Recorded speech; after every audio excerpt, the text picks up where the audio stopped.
हमने तय किया है कि हम सबसे बड़ा बदलाव ये करेंगे, जब हम पे अवसर बनेंगे आजाद समाज पार्टी के लोगों पे, तो हम सबसे बड़ा बदलाव ये करेंगे कि हम नई शिक्षा नीति लागू करेंगे। अब वो नई शिक्षा नीति क्या होगी?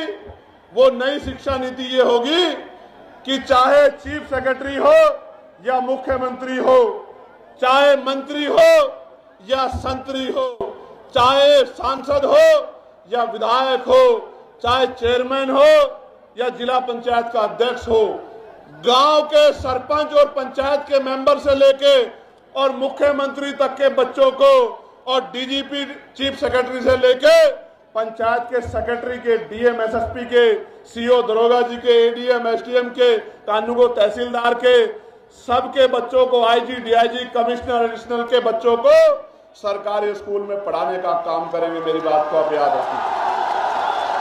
अच्छा, आप सोचोगे इससे बदलाव क्या हो जाएगा? मैं आपको बताता हूं इससे बदलाव क्या होगा।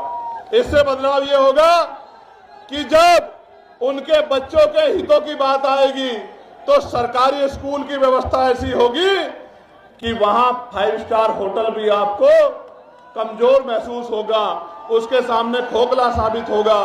क्योंकि जब एक स्कूल में एक ही टेबल पे जिलाधिकारी का, एसएसपी का और किसान मजदूरों का, हम गरीबों का बच्चा बैठेगा तो टीचर भी टाइम पे आएगा, कमरे भी अच्छे होंगे, साफ सफाई भी होगी और पढ़ाई भी अच्छी होगी। तभी जाके गरीबों के हिस्से में जो है अच्छी जिंदगी के सपने शुरू होंगे।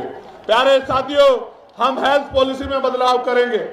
हम तय करेंगे कि जितने भी लोग कानून बना रहे हैं या जो कानून को लागू करा रहे हैं, उन सबका और उनके बच्चों का इलाज सरकारी अस्पताल में हो बीमार होने के बाद। जिस दिन ये होगा आप देखना, मशीनें भी अच्छी होंगी, एक्सरा भी वही होगा, सारे टेस्ट भी वही होंगे और दवाइयां भी वही मिलेंगी, बिल्डिंग भी अच्छी होगी, सुविधाएं भी होंगी। तो गरीब की जेब पर जो डाका पड़ रहा है इलाज के कारण, ये डाका नहीं पड़ेगा। मेरी बात को आप याद रखना। प्यारे साथियों, हम कानून व्यवस्था को इतना मजबूत करेंगे कि किसी की हिम्मत नहीं होगी किसी गरीब की बेटी की तरफ, उसके बेटे की तरफ, उसकी जमीन की तरफ, उसकी पत्नी बहनों की तरफ आंख उठाने की। मेरी बात को आप याद रखें। और जो गुंडागर्दी करेगा उसको ऐसा सबक सिखाएगी पुलिस कि दोबारा पीढ़ी में भी कोई गुंडागर्दी करने वाला माफिया नहीं पैदा होगा। मेरी बात को आप याद रखें।